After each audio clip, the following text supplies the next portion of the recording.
change into the seated position. So, cards on the bottom. So really on the first night we were playing, we never wanted to be in this position where Carl has his elbows in front of my knees or inside my knees, even worse. Again, the only connection I have with Carl is my hips and his hips. So anytime we were going for like lapel chokes and stuff, because I didn't have connection, you know, it wasn't more difficult to bridge off. So we were looking more at this making a connection using all of our body to maximum effect. So I just don't want my knees and my hips. So really, my hips are on them and I'm pinching with my knees. There's very little connection there. So we talked about more using all our body. So my hips are engaged, perfect position. My knees are off the mat. And again, I use my head and my shoulder, try and stay on top. And we float the whole game around from there. But again, our goal is obviously to get the high mount, because from there, a lot of things we can do from there, and from high mount we get to S mount. But again, that would be a separate mesocycle. There is actually a mesocycle on the moment for those that are looking at a little bit more information on it. We're just going to look at how to keep high mount tonight, and we'll just recap on the S mount armbar that we did earlier in the mesocycle, not to complicate things, but obviously there's a lot more things you can do from there. So how do I get to high mount safely? So again, we were playing below mount, my hips were engaged, my knees are off the mat, then he started to hug his head. Again, Carl has been looking really all through this to try and get. So the second this arm came underneath, and we've already addressed, I couldn't get under this elbow, so he raised my knee to create space. That made a wedge, and then I just pulled this up as I got my knee up. I'm not in the high mount. So high mount just means that I've got my knees under his armpits. He hasn't got his elbows in front of my knees, which means because I'm connected to him, anytime he bridges, I'm away. Okay, so I want to be here in this high mount position. And obviously, the difference in high mount and low mount is my feet aren't connected. In low mount, I was in this perfect position where I could even cross my ankles. Anytime I make that transition to high mount, my feet aren't connected, but I want to tuck my feet under his body. Okay, so there's really three main things Carl's going to be doing from this position. Obviously he's going to try and bridge. If I'm sitting on him, I'm away and he can grab an arm and things like that there. The other thing he can do is shoulder walk back, because it's very hard for him to do the elbow knee escape because I'm in his armpits. So he'll walk on his shoulders, and now you can start to work elbow knee again. The other thing he can do, which can be annoying, from here, he can swing his legs up and try to get his feet under my armpits and push me off and possibly get into the leg entanglement. So let's look at how to kind of close those things down and then make the transition to the S mount, and then we'll just go with the armbar again.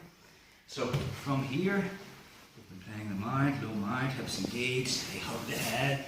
Anytime he's pushing on this knee and I can't come under the elbow, I'm raising that knee, and then I can make it allow to make space. So when I cup that, I just hold it in place, and now I just bring my knee underneath, and now I'm in the high mount. So from here, anytime Carl tries to bridge, I just raise my hips. So I never want to be sitting on.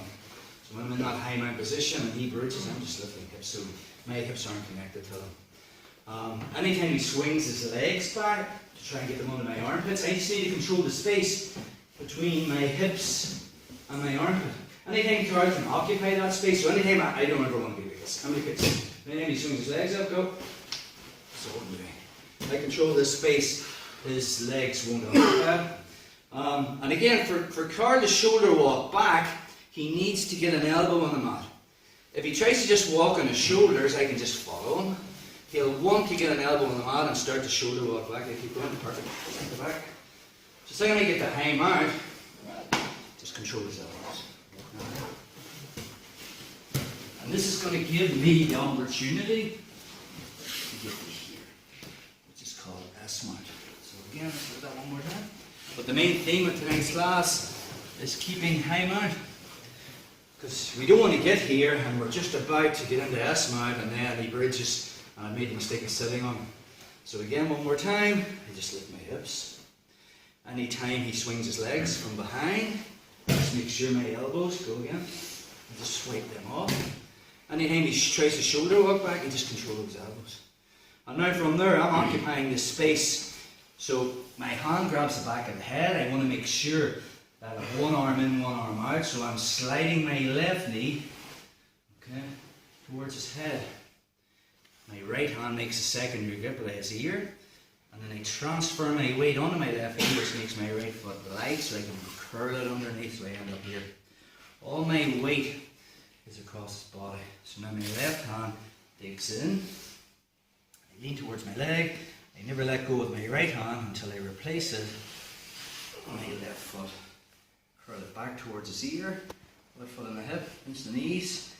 Again from there, bring the wrist thumb up.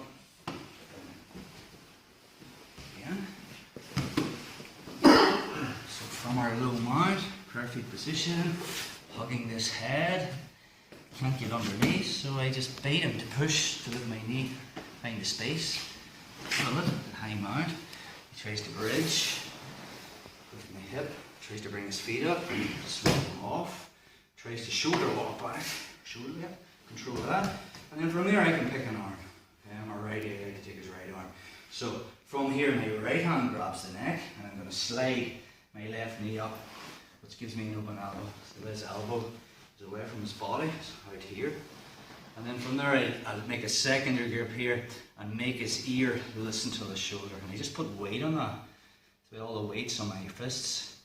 So now the weight goes on my knee, and I need to make this light, so I just curl this underneath so my legs are in the S shape, hence the name S mount.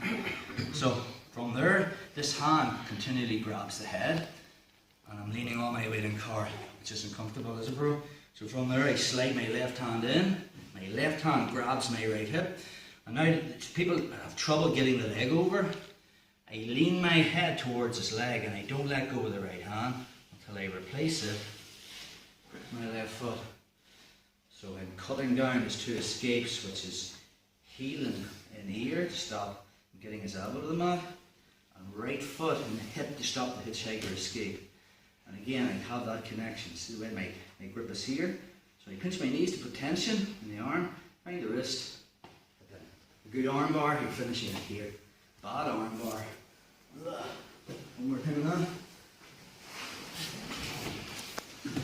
Low mount, hug the head, find this, can't get it, raise my knee, fill the space, high mount, he bridges, don't sit on him, tries to bring his feet up, control the inside space, tries to shoulder walk back, control his elbows, make the transition, inside control, as I smear my left knee forward, I'm getting his right elbow away from his body, secondary grip, put the weight in the hand, and then lie on. All my weight is on my right leg. Swim it in, find the hip, leg comes over, pinch, pinch. Yep.